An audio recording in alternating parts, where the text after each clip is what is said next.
Hello guys and girls, welcome to another video.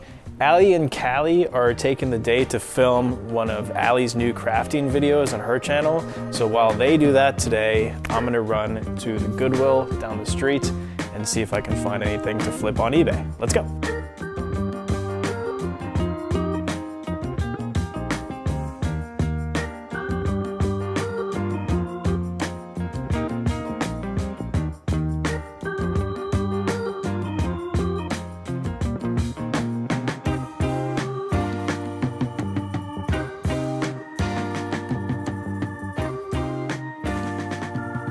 So as I was going through the footage of me at the thrift store, I had what I think is a pretty good idea. A lot of the times we only show our wins going to the thrift store. We only show you the stuff that we buy, that we're able to flip and make a decent profit on. But it's very rare that resellers show you the stuff that they pass on. And more than that, I want to tell you the reasons why we pass on certain items. So I'm going to jump back to the thrift store and I'm going to show you some things that I passed on and tell you the reasons why I decided not to purchase those items from Goodwill. And by the way, guys and girls, this is more coming from the reseller perspective. Obviously, there's a lot of things you can get at a thrift store for personal use and they're good prices, they're good items. I'm not saying there's anything wrong with these items in today's video. I'm just telling you from a reseller's perspective and from our point of view, taking into account the expenses that we have and taking into account stuff like, you know, storing the items, paying to ship the items, paying to get the items listed, and paying for selling fees as well on the platforms that we sell on. So it's coming more from a reseller's perspective, so keep that in mind as well. But here's items that we passed on. So first I took a look in the electronics section and I found this Magellan Maestro 3100. And sometimes GPS units can be good, but typically these older ones are not worth that much money. So if you go to eBay and you search that model and you take a look, you can actually buy that exact same model for around $15 in the same condition that it was in at the Goodwill. Goodwill was asking, I believe, $8 for that item. So for us to pay $8, wait for it to sell, to only make, you know, double our money, double our investment, but then you also have to take into account fees and shipping and all that stuff. And at the end of the day, we would end up losing money. So that's not a good flip. Like I said, some GPS units can be good, but that one in particular was not worth the money. Next, I found this Kodak theater player, and same thing with this one. You can buy it really, really cheap online, so it just wasn't worth picking up to flip. Now keep in mind as well, we sell a lot of vintage electronics and there are some great flips out there. There's been multiple times where we've been able to take a $10 purchase and turn it into a $100 plus sale. Most vintage electronics have a model number that you can type into eBay, sort by sold comps, and look at what has currently sold pertaining to that exact model number. It's pretty easy to research vintage electronics and it can be a very profitable category. Next up, this is a brand that a lot of you might recognize. The brand is Miss Me. These were a size 23, and the reason why I decided not to buy these was because of the price. Goodwill wanted $25 for this pair of jeans, and if you look at the model, every pair of Miss Me jeans has a model number on the jeans. If you take a look at the model number and you type that into eBay and you look it up, this pair of jeans is selling for, on the high end, around $30. So again, after fees, after shipping, after all the expenses, $25, paying $25 and then selling them for $30, you're losing money. So sometimes even if the brand is good, because that is a good brand, if those were only a couple bucks, I would have picked them up. But even if the brand is good, you still need to look at sold comps and you still need to see how much that item is actually selling for. Next, I found this reprint Misfits t-shirt. Pretty cool graphic, lost in space, but you can tell it's a reprint because it has a screen printed tag. And typically one easy way to tell that a shirt is newer, a band shirt is newer, is if the name of the tag is the name of the band. So like that's a Misfits shirt and the tag says Misfits, that's typically gonna be a newer shirt. So Goodwill was only asking $3 for that Misfits shirt. And realistically, maybe we could have sold it for $10. So that's a gross profit of $7. But again, keep in mind, shipping on an item like that, $5. So now you're down to a $2 profit, and then eBay fees on a $10 sale, that's another what, $1.30. So you're literally only making pennies, and again, you have to wait for it to sell, and your $3 is tied up. It's not a lot of money, but to spend $3 to only make 50, 60 cents, not worth it. So next to the Misfit shirt, I also found this pretty cool Lady Gaga shirt.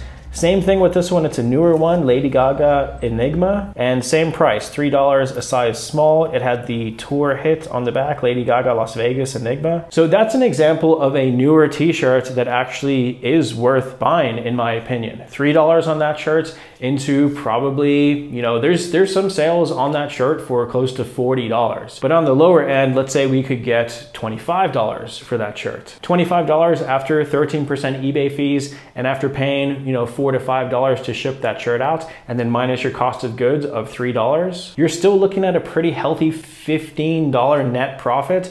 So that's a good flip, turning $3 into a $15 net profit. As long as that item isn't sitting around for too long, that is a decent flip. So then I just spent some time flipping through the men's shirt rack, and you'll see I'm passing on all the common brands, the Under Armours. You know, there's brands like Hollister, for example, like this polo, they wanted $8 for, which is a lot of money. Those Hollister polos, they typically sell on eBay for around, what, $12, maybe a little bit more, maybe $15 on the high end, but it could take some time for them to sell. So typically we tell people to stay away from most mall brands, stay away from the Abercrombie & Fitch and the Hollisters and like the Tillys and really any mall, typical mall brand, we tell people to stay away from. The only exception to that rule would be certain items. So like we've sold some Abercrombie & Fitch jackets that retail for $350. We've sold some of those for like $100. So there are some outliers, some exceptions to that rule, but in most cases you want to stay away from those cheaper mall brands. And even something that's pretty expensive retail like a Polo Ralph Lauren polo. This is a custom slim fit polo.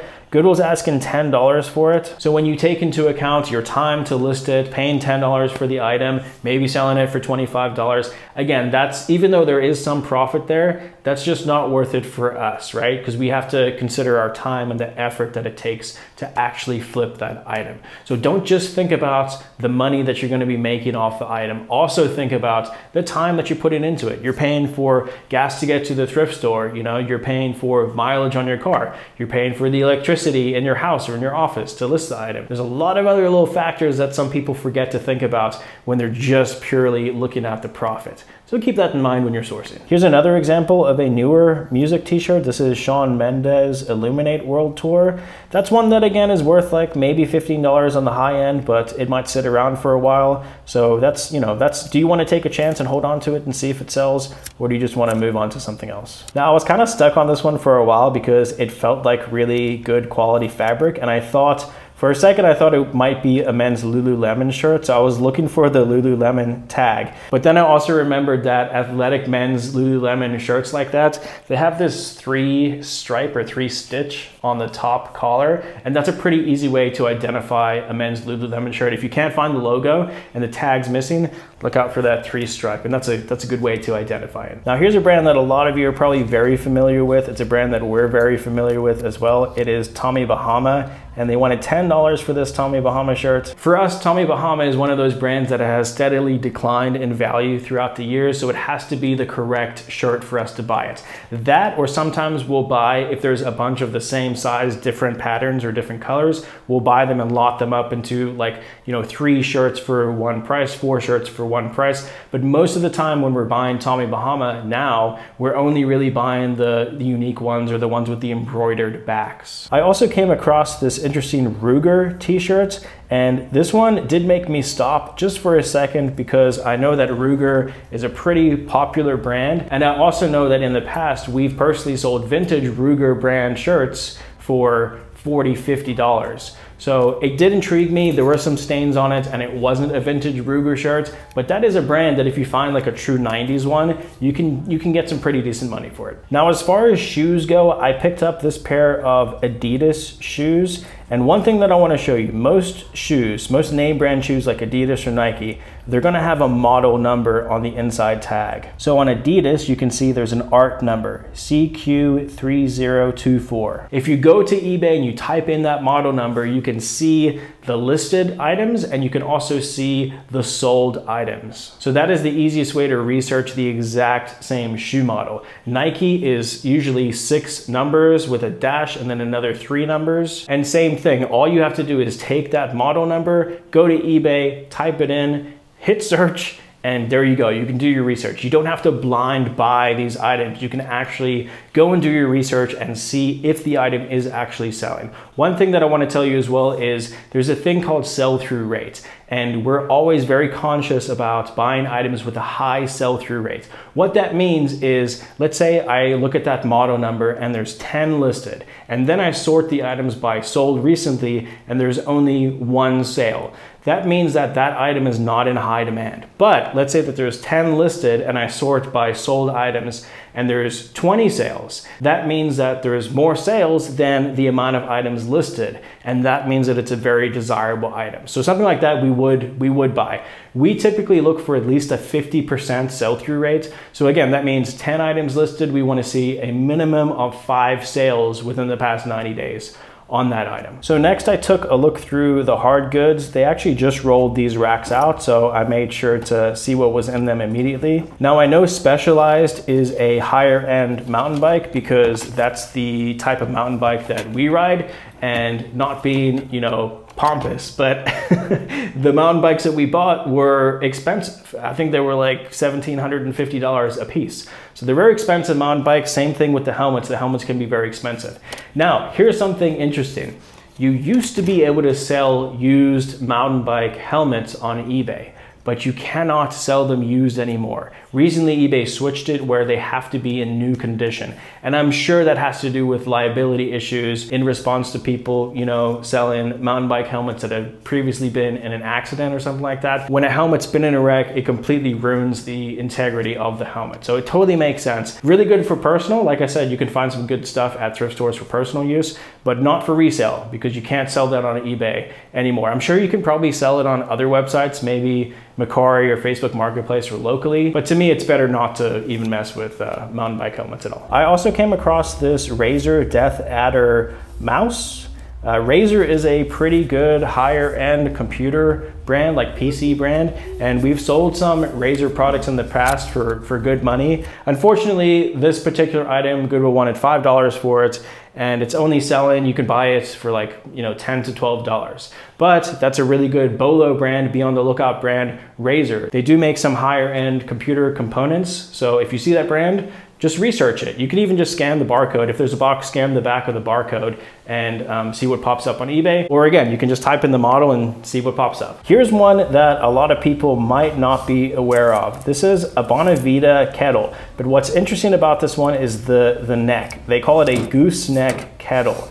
Now this one unfortunately did not have the base with it. I did take a look around the store to see if I could find the base, but I could not find the base. And why I say that's unfortunate is because gooseneck electric kettles can be worth a ton of money. Even that one in particular, if it had the base with it and it was fully functional, that's a $60 to $80 kettle, which is pretty crazy. But it's the type of kettle that people use for like pour over coffee, and a lot of that equipment is very, very expensive. So if you see an electric kettle like that with that gooseneck on it, make sure to look it up. If it's a good brand, it's probably worth a decent amount of money. I also took a look through the mug section at this Goodwill. Now, when I'm looking at mugs, I'm typically only looking for one thing, and that is a Starbucks location mug. And even then, not every Starbucks location mug is worth money, but there are some that are highly, highly collectible, and some Starbucks location mugs can be worth hundreds of dollars. So it doesn't hurt to just take a quick scan of the mugs at the Goodwill and see if there are any of those Starbucks location mugs. And the other cool thing about mugs at thrift stores is they're typically not going to be asking $50 for a mug. Usually they're like $2 to $3, so good deals. Next, I took a look at the media section, so CDs and VHS tapes. Sealed VHS tapes have made a crazy comeback. They are highly, highly collectible. Some of them can be worth thousands of dollars. I did find this Lethal Weapon 4 brand new sealed VHS tape. Unfortunately, that wasn't one of the tapes that's worth a whole bunch of money. I think you can get it for like $9 or $10 or something like that. But some of those tapes, if you can find them sealed, some of those old VHS tapes can be worth a ton of money. We went to the flea market today and we met up with another reseller who told us that he sold, I think it was like a John Wayne VHS tape, but he got $2,000 for it, which it's pretty crazy, but it is happening and it's real. I've talked to a bunch of resellers that have made really good money selling sealed VHS tapes. Before we go, I wanted to end today's video just giving you some more sourcing tips when it comes to buying stuff from thrift stores. Number one is always check sold comps. It just doesn't take that much time to get your phone out and check sold comps to make sure the item is a good buy.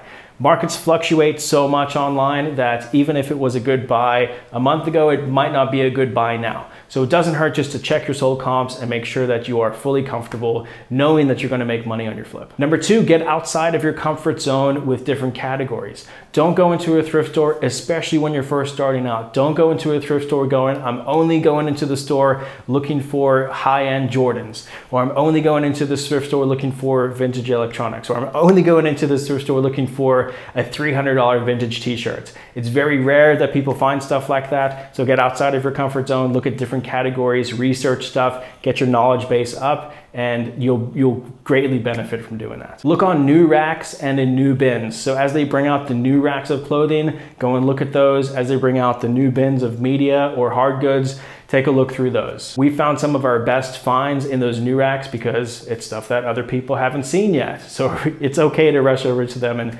look through them, but be kind about it. Don't push anybody out of the way. Don't get in the way of the Goodwill employees either. And if they ask you not to look through the new racks when they come out until they're ready, be courteous and don't, throw a fit because they won't let you look at them. Number four, a lot of stores have like half off sale days. A lot of stores have coupons that you can use. So talk to the manager, see when their sale days are. Some of them do like 50% off certain color tags, certain days of the week. So take advantage of those discount days and those coupons because every penny counts when it comes to flipping stuff online. Number five, try to get to your first store early. We like to go like 10 minutes after they open. We'll go into the thrift store. That gives the employees some time to bring out new stuff and kind of organize things. And we found that we get the best stuff when we're there early, about 10 minutes after the stores open. And number six, try to set yourself a consistent route of thrift stores. So if you get into doing this often, sourcing from thrift stores, look in your local area and set out a route and go, okay, I'm gonna spend an hour at each one of these thrift stores. I'm gonna go to these 6 thrift stores and it'll bring me back home.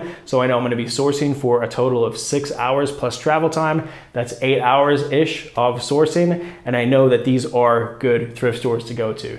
Go to different ones, find the ones that you enjoy going to, and then set that route, and then go, okay, I'm gonna go every Tuesday and every Thursday to these thrift stores and these thrift stores. That's how people who thrift become really successful at thrifting. They have a set route and a set routine. And I think with that, guys and girls, I'm gonna end today's video here. I hope that you've enjoyed this one. I know it's kind of different from us going out and finding cool things to flip online and showing you how much they sell for, but what I've found is a lot of the time you can actually learn more from what not to do than what to do. At least that's the way that I learn. I learn a lot more from failures than from successes, and I think that's probably most people. So again, hopefully you enjoyed today's video. If you did, do me a favor, please hit the thumbs up button.